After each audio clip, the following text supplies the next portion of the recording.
Welcome to Woodworker and Wife. We're Dan and Bethany Myers. We have been married for over 5 years and have 3 little girls. Are we marriage experts? Parenting experts? Life experts? Perfect in every way?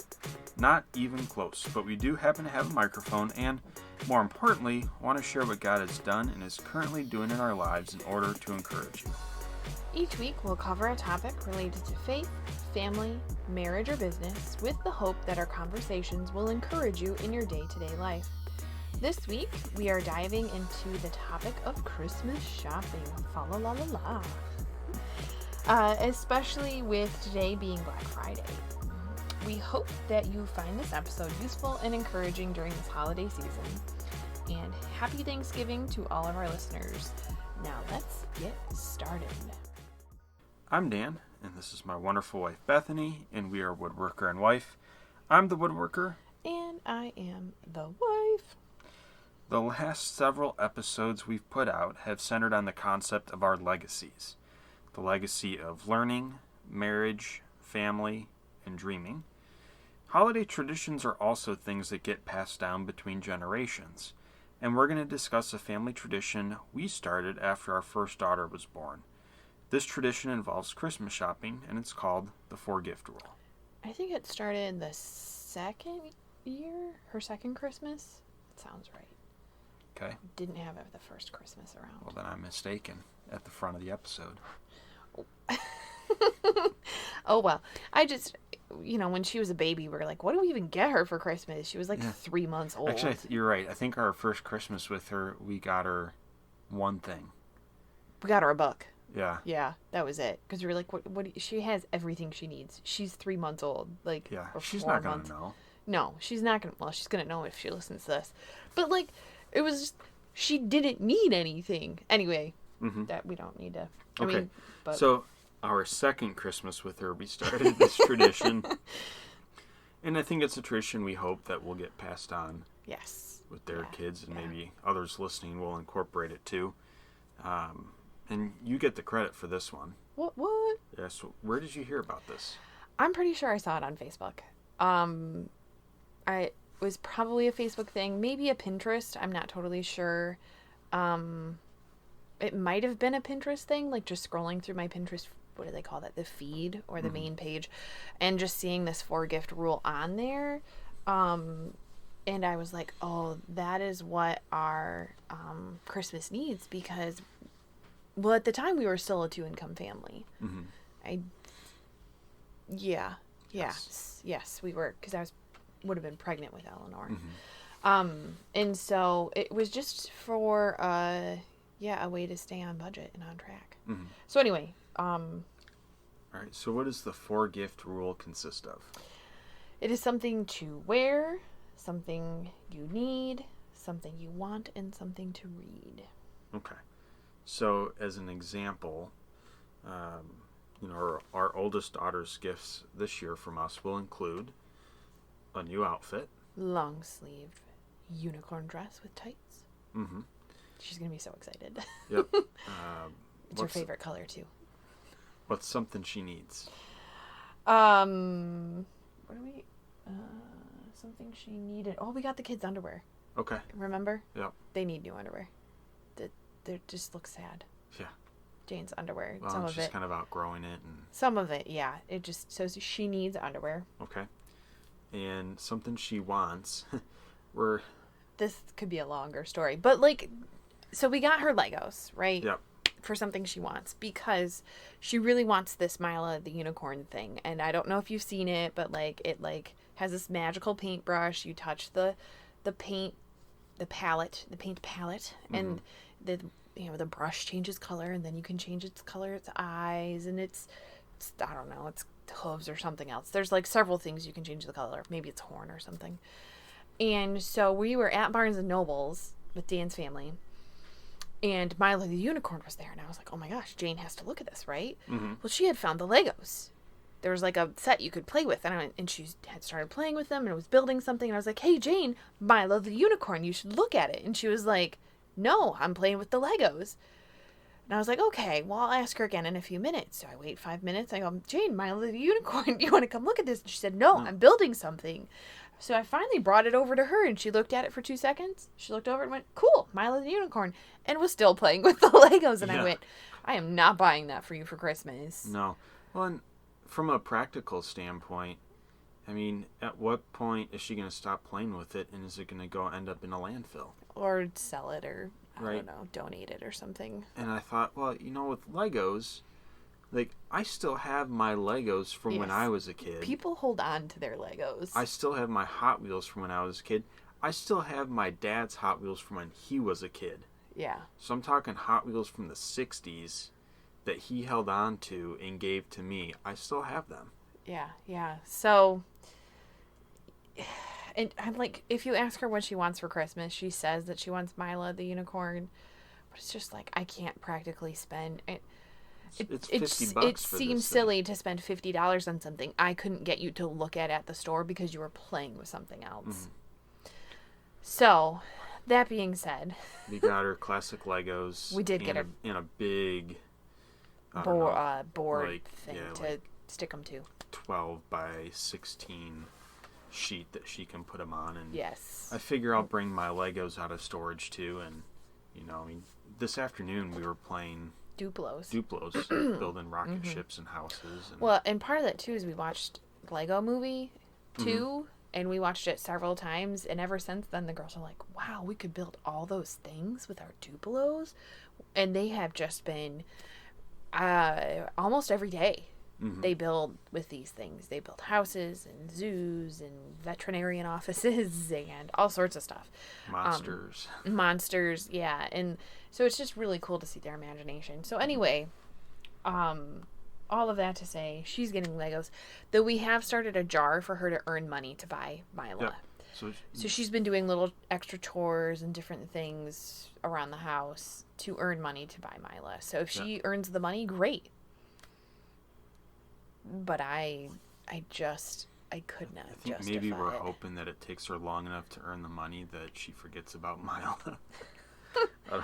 I don't think know. that makes us bad parents. It just makes us realistic and practical. She's going to be like me and someday be like, Mom, why didn't you buy Mila the unicorn when I was little? I was so sad that I didn't get it for Christmas. Because you wouldn't look at it at the store. Yeah.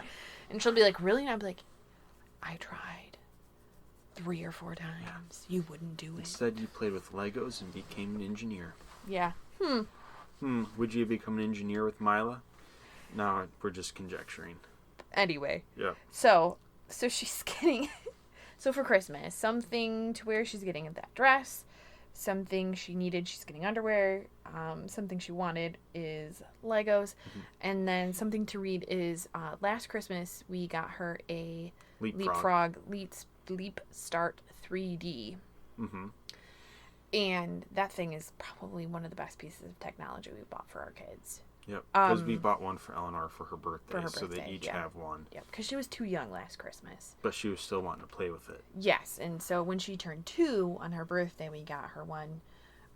It's taken her a little while to really get the hang of it, kind of, but she has her favorite books. And anyway, so it's like the really cool version. Like when we were little, I don't know if you did books on tape. No, I had books on tape. So you would put the tape in to your tape player, and it would ding-a-ling-a-ling when you turned the page, and it would read the book to you. This is like that on steroids, because it'll read the book to you, it will play a game, you can make words, you can play, depending on the type book you have, there's all sorts of things you can do, and there is a tiny little screen that pops up every once in a while, but on the whole, it's basically a no-screen piece of technology, where they're reading books and playing little educational games. So if you're looking for something to be screen-free, check out Leapfrog. They have a lot of screen-free options. And I know some people are even against this type of technology for their kid because it's not quote-unquote open-ended play items like blocks and whatever, like Legos. But for us, it's a good... well, like each book has some different options to go through it. Oh, yeah. There's music, there's reading, there's words, letters. There's some math. Yeah, there's so many things. And so Jane's learned a bunch of different random information, like compound words. Blah, blah, blah. That's a compound word. Half the time she's right. It is. Well, I'd say almost 2/3 now. She's gotten a lot better. But, like, so it's just, I would invest in it. Again, hands down, no questions. My mom picked up a bunch of Leapfrog stuff. The tag system over the summer at garage sales. Also a really good system. They even have a Tag Junior, which she picked up. So for your younger kids. Yeah, it's just a good system. Would highly recommend. 10 out of 10. So anyway, the girls are going to be getting a book. I think Jane's getting the Toy Story 4 one, and I'm going to get Frozen 2. Or Frozen. For Eleanor. For Eleanor. Okay. So that's their something to quote unquote read. They have a million regular books to read. And I say a million, but it's got to be well over 100. Really? There's a lot of books out on that shelf. There's 60 books in our reading program alone. Oh, so not just Leapfrog books. Not Leapfrog books. I'm talking in like all of the books we own in this house for those children. Mm-hmm. We have to have several hundred. Okay. So they don't need well, they do, but whatever. You know what I mean. Anyway, Moving on. So that's the premise of the 4-gift rule for our kids. Yes. Something to wear, something you need, something you want, something to read. 4 things plus a couple stocking stuffers. Yes. Yep. But that's about it. Yeah. We keep it at that. Yeah. Knowing full well that relatives are also going to be showering them with gifts. Oh, yeah, for sure. And so if there's things we want to get them that are beyond our 4 gifts, we give that list to grandparents. Yes, we do. Yep. Yeah. But the 4-gift rule isn't just for our girls. That's correct. We do this for each other. Yep. Because before that, we were always like, do we just do a budget and whatever you want to buy me within this budget? Or like, it just was weirdly overly complicated. And I had a problem with just buying everything on the list. I got you everything. You get this gift and you get that gift. You get all the gifts. Yeah, it was... It's not financially responsible. No, it's not. It was, yeah. So anyway, so we also follow that. We're not going to obviously talk about what we're getting each other for Christmas this year, even though we do know some of the things. Yeah. Like what to wear, our wearing gifts. Mm-hmm. Yep. But, so, I mean, we follow the something to wear. Yes. We follow something you need. Yes. Yep.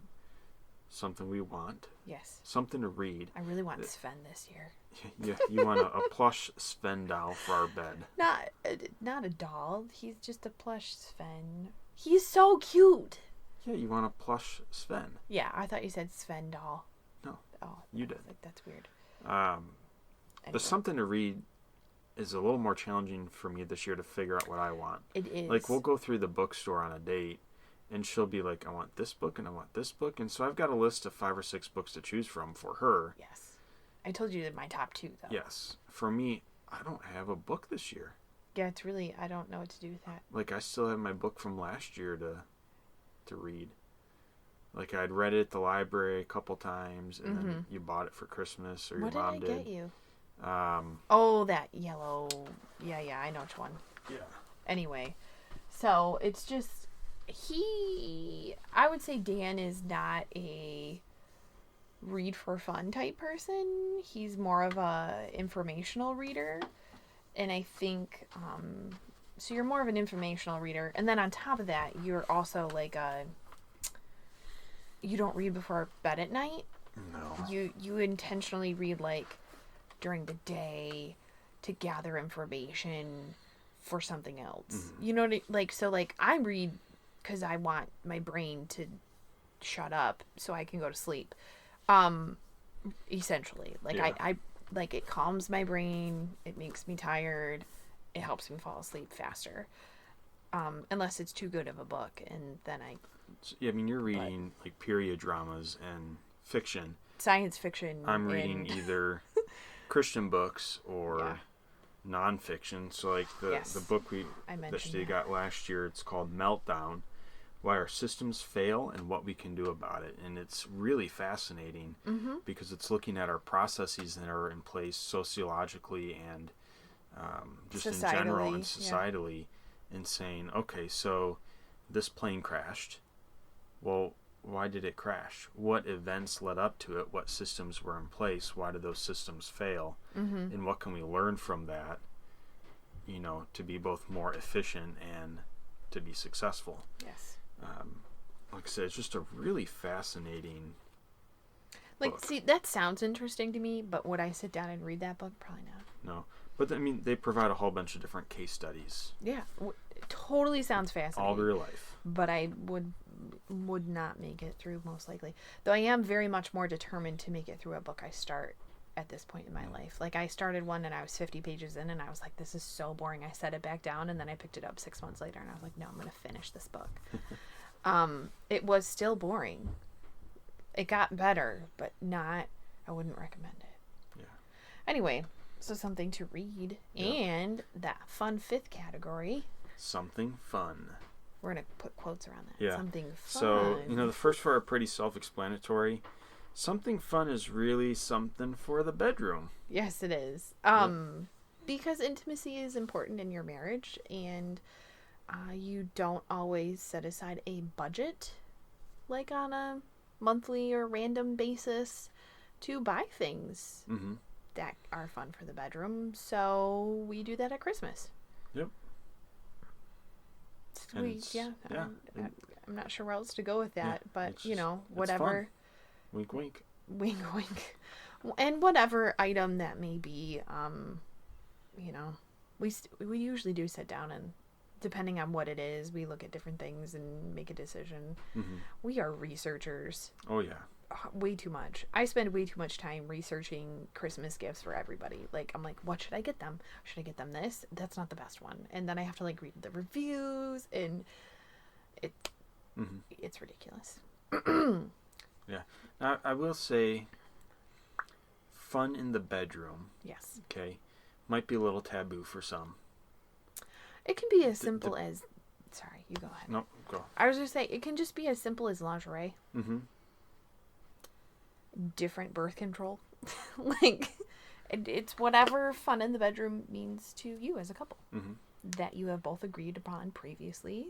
And that is presented in a safe manner. Yeah, there you go. Okay. Highly recommended, though. Yep. Definitely something you should think about as a couple. And something we tend to give each other, quote unquote, usually on Christmas Eve. Yep.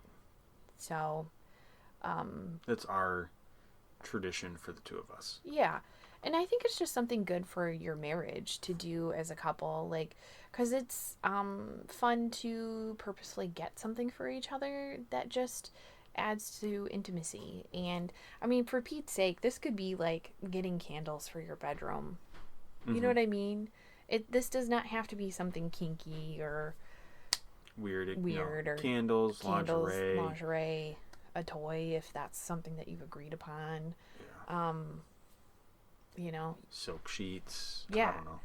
But really, though, it could be silk sheets. It could just be whatever. It could be bubble bath, for Pete's sake. But it's just something that adds to that layer of intimacy and helps you enjoy each other more. Well put. So moving forward, why do we follow the 4-gift rule, or for us, the 5-gift rule? Yeah. A lot of it's just to stay within budget. We've had a couple of slim Christmases, being on one income. I know one year I counted up all of my change, so I could get you something, because we just had a really slim Christmas, and I was very determined to make sure that you had what I wanted you to have under the tree. And so I counted up all my coins, and I went, nope. I found this one flannel shirt that I wanted you to have, and I went to the store and I bought it, and I gave the cashier a lot of change, but I went, nope. So I paid for it in cash, because that's what we had that year. guys, if your wife does that, and wow, like, I fell in love more with my wife and just was very touched and impressed and just appreciated the sentiment. Mm-hmm. Because it was last Christmas, and it was really challenging just being on unemployment and Mm-hmm. trying to find work and trying to start out on our own. And Yeah.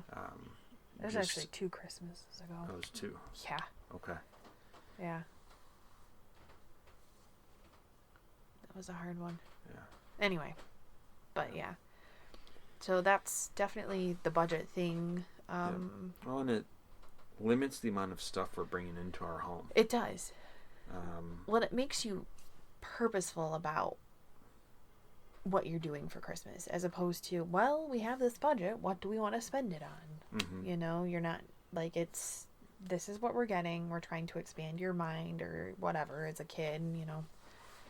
That's why we have the something to read, because we want there to be an educational focus. Yes. Yep. To the gifts that they're receiving. Mm-hmm. Yeah, and plus each kid is getting the same amount of gifts from us. Yes. So there's an equity factor. Yes. Yeah, They're there's not no somebody's getting the biggest pile. She got more toys or got more. That's not the goal of it. Nope. Oh. Well, it's a very short episode. Oh, yeah? Yeah, we're at like 22 minutes. That's okay. But we're going to end it there. We're going to put the 4 gift rules in our show notes and on our website. We'd love to hear, send us a message on through email or social media. Yep. Just sharing, if you follow that too. Or if you have a different set of rules that you go by. I'd love to hear if there's different ones that you do. Yeah, if you just have a huge budget and just go all out, I'm curious how that's sustainable. Hey, some people, that's just how it rolls. That's how they do Christmas. And that's okay too. It is not my job to judge people. That's God's job. Yep. Not mine.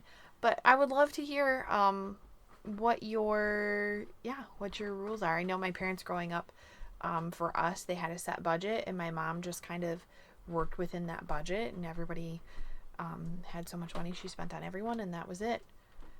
That's how they did the cutoff. Probably how your parents did it too, I would imagine. Yeah. I mean, there were a couple of big years where they went over budget. Like my freshman year, I think I got a drum set. Yeah. One year for Christmas, you got a car. Yeah. Yeah. Those were. That was a nice little truck. Yeah, those were big years. And I mean, at my house, my mom usually had one kid who, they just lucked out that year, and they got several items that they were really interested in, and they just my mom happened to find them on a good deal or something. So, it happens. Yeah. But anyway, but we would love to know what are some of your rules, because there's a lot of different ways to do Christmas. So, drop us a line. Yeah. You can follow us on Facebook and Instagram. At Woodworker and Wife. You can check out our website and blog at www.woodworkerandwife.com. And if you have a question or want to reach out, please send us an email at woodworkerandwife@gmail.com. Thanks. Happy holidays.